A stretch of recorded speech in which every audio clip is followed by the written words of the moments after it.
Tara, wala na patumpik-tumpik pa. Gagawa tayo ng trending na 4 sauce para sa ating chicken wings. Tara, simulan na natin. Siyempre, kailangan mo muna natin i-marinate yung ating chicken sa mga ingredients na ito. At don't worry kung wala naman kayo ng mga chicken powder, onion powder, kahit asin, paminta at kalamansi, okay na yon.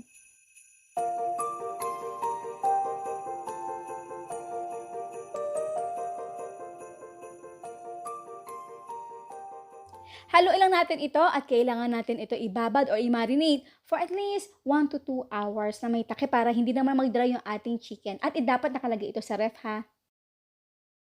At after nga natin ito ma-marinate, ay maglagay lang tayo kahit yung mga isang malaking itlog. Ito yung para lang kumapit yung ating breadings mamaya dito sa ating manok. Para naman maging mas crunchy or crispy pa yung ating manok, ito, maglagay tayo ng cornstarch. Paghaluin natin at yung ating all-purpose flour. Sa pampalasa, kahit asin, paminta, okay lang din. Pero kung meron kayong garlic powder, onion powder, chicken powder, paprika, ay okay yon.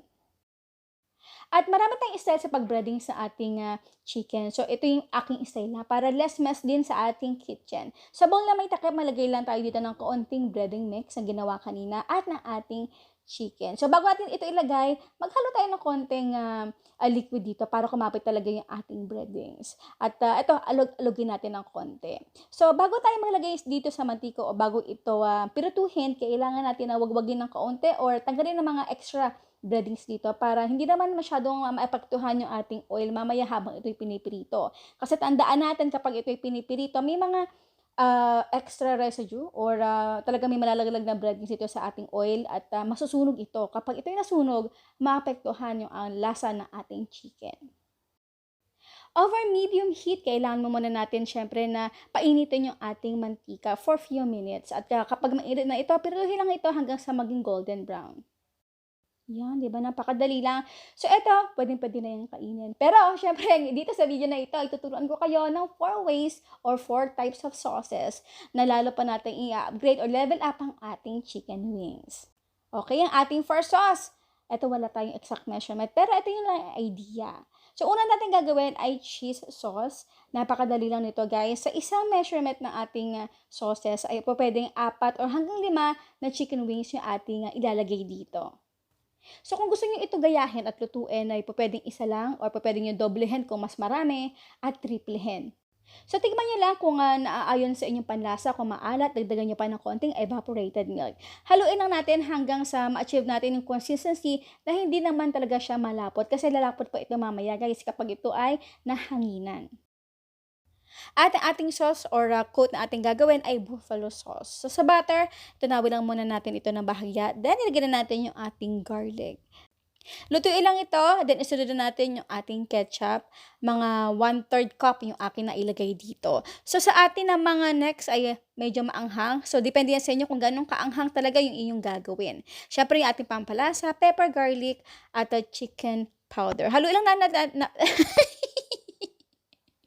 haluin lang natin hanggang sa magmamantika ng konti. Then, haluin lang natin yung ating chicken. Ito talaga yung ating measurement ay tamang-tama lang talaga para sa 4 hanggang 5 chicken wings. At para naman sa ating pangatlong sauce or coating ay honey garlic. So again, sa butter ay tunawin natin ito at lutuin yung ating garlic. Dapat maliliit lang po yung hiwa. Then malagay na tayo ng ating mga 1/3 cup to 1/2 cup ng honey. Then ilagay na natin dito yung ating soy sauce at mga pampalasa din. O di ba guys, ang dali-dali lang talaga ng mga sauce natin. So pwede rin kayo maglagay ng iba pang mga condiments na gusto niyo idalagay, katulad ng mustard sauce. Mag-invent din kayo, mas masarap. At para rin ma-experience niyo kung ano ba talaga yung lasa ng kada isang mga ingredients nasa kitchen natin. Last but not the least, ang ating barbecue chili sauce. So medyo kick talaga siya kung kick talagang sisipa ang anghang dito sa inyong lalamunan. Maanghang pero napakasarap. Medyo matamis-tamis ang konti. So mga kagrabe, ito lang ay hindi lang naman syempre pwedeng pang ulam dito sa ating bahay. Pwede rin itong pambenta, pwede rin ito pang online or sa karinderya idagdag natin sa ating menu. O di ba? Para maiba naman. Nagbudbud nga pala ako dito ng kaunting sesame seed para na malaman ko na ito ay maanghang. And now is done our 4 sauces chicken wings. Okay, wait na ating pangalawang tanong. Ano kaya yung unang-unang gusto niyong i-try dito sa ating apat na sauces? Paki-comment naman sa comment box section. Okay po guys, salamat sa inyo lahat ng ating outro. Keep safe, be healthy, and be happy. Bye!